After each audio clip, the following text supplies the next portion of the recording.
Network marketing की शुरुआत 1930 में अमेरिका के महान रसायनज्ञ ग्रेट केमिस्ट कार्ल रेनबॉर्ग ने की। पहली बार उन्होंने खाने में आहार पूरक सप्लीमेंट के उपयोग से स्वास्थ्य में होने वाले फायदे को बताया और सप्लीमेंट पर आधारित कैलिफोर्निया विटामिन कंपनी नाम की पहली नेटवर्क मार्केटिंग कंपनी शुरू की, जहां से नेटवर्क मार्केटिंग का आरंभ हुआ और उस कैलिफोर्निया विटामिन कंपनी का नाम 1939 में बदलकर न्यूट्रालाइट रख दिया गया। भारत में नेटवर्क मार्केटिंग की शुरुआत 1995 में हुई और आज नेटवर्क मार्केटिंग इंडिया में बहुत तेजी से बढ़ रही इंडस्ट्री है। भारत सरकार ने तेजी से बढ़ रहे इस इंडस्ट्री को अपनाकर 12 सितंबर 2016 को गाइडलाइंस जारी कर दी, जिससे भारत में नेटवर्क मार्केटिंग और तेजी के साथ बढ़ी है। इसका और तेजी से बढ़ने का अनुमान है। भारत सरकार की संस्था FICCI और KPMG के रिपोर्ट के अनुसार 2025 में डायरेक्ट सेलिंग भारत में 625 बिलियन करोड़ DDH की इंडस्ट्री बन जाएगी।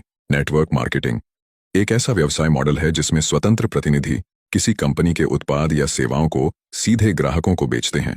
इसके अलावा ये प्रतिनिधि अपने नेटवर्क में नए लोगों को शामिल करके भी कमाई करते हैं। इस तरह नेटवर्क मार्केटिंग में वितरकों की एक स्तरित संरचना बनती है। इसे मल्टी लेवल मार्केटिंग MLM के नाम से भी जाना जाता है। इसमें शामिल होने के लिए किसी कंपनी से जुड़ना होता है।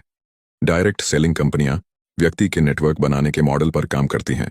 इन कंपनियों में हर व्यक्ति अपना नेटवर्क बनाता है और इसी नेटवर्क के जरिए कंपनी के प्रोडक्ट ग्राहक तक पहुंचते हैं।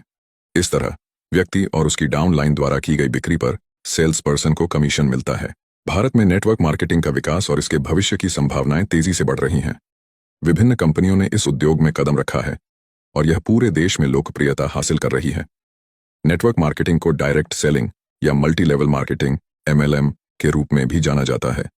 इस उद्योग का आधार है उत्पादों या सेवाओं को सीधे उपभोक्ताओं तक पहुंचाना, बिना किसी बिचौलिए के। कंपनियों के एजेंट या वितरक ग्राहकों को उत्पाद बेचते हैं और उन्हें नेटवर्क में शामिल होने के लिए प्रोत्साहित करते हैं। भारत में कई नेटवर्क मार्केटिंग कंपनियां सक्रिय हैं, जिनमें से कुछ ने पूरे देश में अपनी पहचान बनाई है। नेटवर्क मार्केटिंग के बहुत से लाभ हैं, लेकिन इसके सामने कुछ चुनौतियां भी होती हैं। नेटवर्क मार्केटिंग एक दीर्घकालिक व्यवसाय है, जहां सफलता तुरंत नहीं मिलती। वितरकों को निरंतर समर्पण और धैर्य की आवश्यकता होती है। भारत में नेटवर्क मार्केटिंग का भविष्य उज्जवल है। डिजिटल युग में इस उद्योग को नई ऊंचाइयां छूने का अवसर मिलेगा। इंटरनेट और सोशल मीडिया के माध्यम से नेटवर्क मार्केटिंग कंपनियों को अब नए ग्राहक और वितरक जोड़ने में और भी आसानी होगी। साथ ही भारत सरकार द्वारा उद्यमशीलता को बढ़ावा देने के प्रयासों से भी नेटवर्क मार्केटिंग का विकास हो सकता है। भारत की नंबर 1 नेटवर्क मार्केटिंग कंपनी का दावा कई कंपनियां कर सकती हैं। नेटवर्क मार्केटिंग में सफलता के लिए धैर्य, समर्पण और टीम वर्क की आवश्यकता होती है। भारत में इस उद्योग का भविष्य उज्जवल है और यह बहुत से लोगों के लिए रोजगार और व्यापार के नए अवसर प्रदान कर सकता है। इस व्यवसाय में शुरुआत करने के लिए बड़े पैमाने पर पूंजी की आवश्यकता नहीं होती। लोग मामूली निवेश से ही इसे शुरू कर सकते हैं। नेटवर्क मार्केटिंग में काम करने वाले लोग अपने समय का प्रबंधन खुद कर सकते हैं। यह पार्ट टाइम और फुल टाइम दोनों प्रकार से किया जा सकता है। नेटवर्क मार्केटिंग में आमदनी की कोई सीमा नहीं होती। जो जितनी मेहनत और स्मार्ट तरीके से काम करेगा, उतना अधिक कमाई कर सकता है। नेटवर्क मार्केटिंग कंपनियों की सफलता का एक बड़ा हिस्सा उनके उत्पादों की गुणवत्ता पर निर्भर करता है। अगर उत्पाद गुणवत्ता में बेहतरीन है, तो उपभोक्ताओं का विश्वास जीतना आसान हो जाता है और बहुत जल्दी बड़ी टीम बना ली जाती है।